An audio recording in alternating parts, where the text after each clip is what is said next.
भुसुंडी शर्मा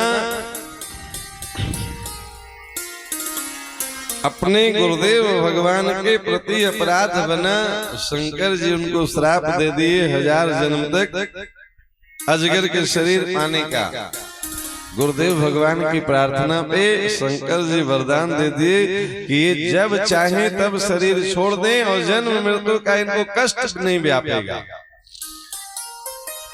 1000 शरीर जैसे ही पूरा हुआ तो श्रीधाम अयोध्या जी में फिर उनको जन्म मिला मानव शरीर में। अब फिर दोबारा वो गए लोमस ऋषि के आश्रम में। लोमस जी वेदांत की चर्चा करने लगे। मन में ये आग्रह लेकर के गए थे, अयोध्या में जन्म हुआ था ना, तो जब जब राम जी आते थे, कृष्ण जी आते थे अवतार लेकर के, तो उनकी लीलाओं का दर्शन करने के लिए शंकर जी, हनुमान जी, भुसुंडी जी ये जरूर जाते हैं। हर अवतार में ये लोग आएंगे। तो इनके मन में दुराग्रह था सगुण साकार स्वरूप का दर्शन करने का, और लोमस जी निर्गुण निराकार की कथा सुनाते थे, व्याख्या सुनाते थे। तो बीच में बहस करने लगते थे उनसे। अब जिनसे आपको ज्ञान प्राप्त करना है उन्हीं से बहस करने लगी है तो ज्ञान की प्राप्ति होगी। लोमस जी को क्रोध आ गया, बोले तुम चेला तो बना नहीं, तुम गुरु पहले बन गया, मेरा हर बात काटता है।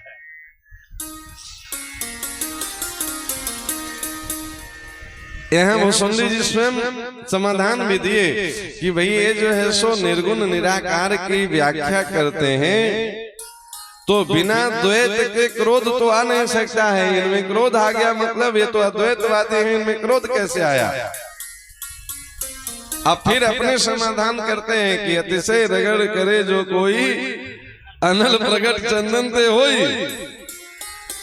ये हमारी मूर्खता के कारण हुआ। बार बार हम उनकी बात काट देते थे, बार बार उनसे हम बहस करने लगते थे।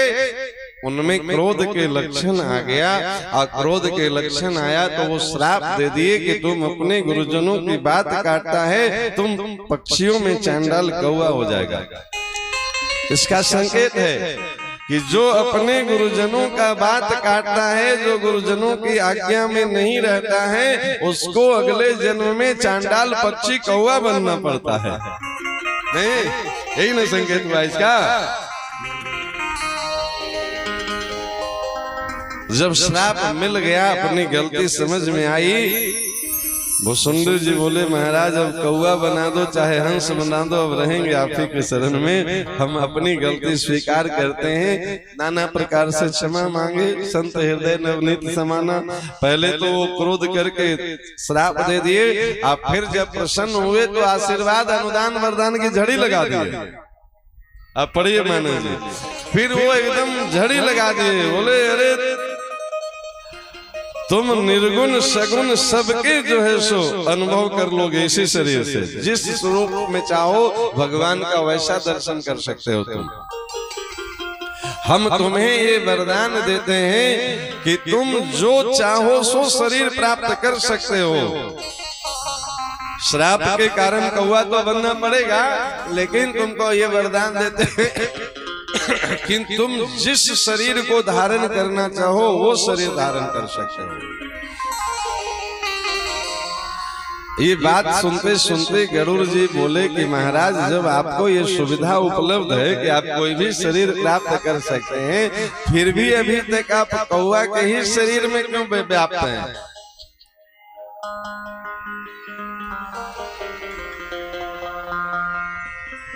ये कब से है भुसुंडी जी? तो अपनी जीवनी सुनाते हैं। बीते कल्प 7 और 20 मतलब 27 कल्प से हम इसी शरीर में हैं। गरुड़ जी बोले कि जब आपको ये सुविधा उपलब्ध है कि आप जो शरीर चाहें वो शरीर धारण कर सकते हैं, फिर भी आप ये कौवे वाला शरीर क्यों? दूसरा गरुड़ जी का एक सवाल है कि महाराज आप 27 कल्प से हैं, एक कल्प कहते हैं 1000 बार जब चतुर्युगी बीत जाता है, 1000 बार सतयुग, 1000 बार त्रेता, 1000 बार द्वापर, 1000 बार कलयुग, तब एक कल्प होता है। ऐसे 27 कल्प से हैं वसुंधरा जी। गरुड़ जी पूछते हैं कि ये 27 कल्पों का आपका अनुभव क्या है, आप अनुभव बताइए हमको। आप क्यों 27 कल्प से एक कौवे वाला ही शरीर धारण किए हैं? नेत्र भर आए भुसुंडी जी के, बोले महाराज ये 27 कल्प में भगवान के विविध लीलाओं का दर्शन करने का सौभाग्य मिला। कितनी बातें याद है, कितनी बातें भूल गए, लेकिन 2 बातें कभी नहीं भूले। 27 कल्प में आज तक याद है और हमेशा रहेगी। क्या वो 2 बातें कौन है? तो एक तो अपने द्वारा किए हुए मूर्खता, गुरुदेव भगवान के प्रति जो भाव बनना चाहिए वो मेरा बना नहीं, ये पीड़ा हमेशा रहती है। जैसी सेवा गुरुजनों की करनी चाहिए किए नहीं, जैसी आज्ञा पालन करना चाहिए किए नहीं, ये पीड़ा रहती है। और दूसरी क्या है? तो प्रसन्नता इस बात की रहती है कि मेरे तरफ से बार बार अपराध बनने के बाद गुरुदेव भगवान की कैसी करुणा कृपा की बरसात हुई है कि बार बार गलती करने के बाद भी गुरुदेव की कृपा ही है कि इस कौवे के शरीर में भी भगवान की भक्ति बनी हुई है। इसी शरीर से हमें भगवान की भक्ति मिली थी, लोमस जी के गुरुदेव भगवान की, इसलिए ये शरीर हमको बहुत प्रिय हो गया है। ये शरीर अस्तु हमें दंड के रूप में मिला था, लेकिन इस दंड वाला शरीर में ही इतना अनुदान वरदान भी मिल गया है गुरुदेव का। निर्गुण निराकार सगुण साकार हर रूपों का अनुभव इसी कौवे के शरीर में गुरुदेव भगवान करवाए हमको। तो जिस शरीर से भगवान का भजन बन रहा है वही सबसे सुंदर शरीर है। सोई सुंदर सोई सुभग शरीरा, जहि तन पाए भजिए रघुवीरा। महाराज ये कौवे वाला शरीर के ही कारण हमें ये सब अनुदान वरदान मिला। एक कौवा वाला शरीर इसलिए धारण किए हैं क्योंकि इससे अपनी मूर्खता हमें याद बनी रहती है कि हमारी गलती का ये परिणाम है। और दूसरा गुरुदेव का वरदान भी हमें स्मरण रहता है कि इस कौवे के शरीर में भी जो ये हम भगवान की कथा सुना रहे हैं एक कौवे का गुण है, एक गुरुदेव भगवान की कृपा है। तो इसमें अपनी गलती का भी एहसास बना रहता है और इसमें भगवान की कृपा का भी एहसास बना रहता है, इसलिए ये शरीर हमको बहुत प्रिय हो गया है। हम चाहे, अब सोचिए भुसुंडी जी चाहे तो कोई भी शरीर धारण करें, अमलात्मा विमलात्मा जटाधारी महात्मा जैसा स्वरूप चाहे बना ले, फिर भी वो कौवे के शरीर में है। क्यों? अपनी कमियों को छुपाना नहीं चाहिए, ये पहला संकेत।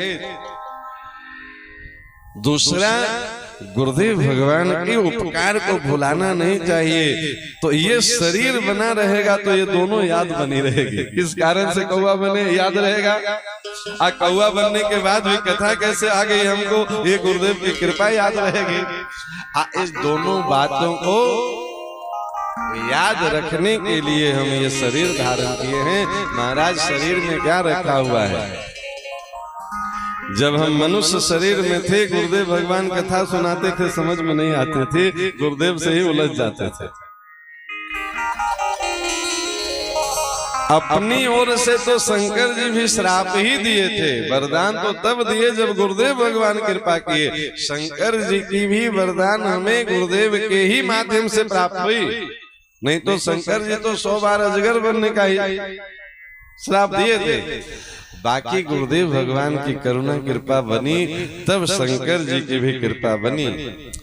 उसी प्रकार से गुरुदेव भगवान लोमस जी की जब कृपा बनी तो ये कौवे का शरीर भी इतना धन्य हो गया कि कौवे के शरीर से भी दिन भर अब कांव कांव नहीं होता है, अब दिन भर राम राम बनते रहता है प्यारे। इसलिए ये कौवे का शरीर हमको इतना प्रिय है। बस हितहा मुनि सिद्ध समाजा, तहि हृदय तहि हरस चलो मनोराजा। पंथ जात सोहि मति धीरा, ज्ञान भगत जनु धरे शरीरा। भजन करने जा रहे हैं मनोज जी महाराज, सतरूपा जी महाराज, गोस्वामी जी कहते हैं मतलब ज्ञान और वैराग्य शरीर उपस्थित हो गया है जी। पहुंचे जाए धेनुमति तीरा, गोमती के तट पे, धेनुमति मतलब गोमती। पहुंचे जाए धेनुमति तीरा, हरसि नहाने निर्मल नीरा। आए मिलन सिद्ध मुनि ज्ञानी, धर्म धुरंधर निपरिस जानी।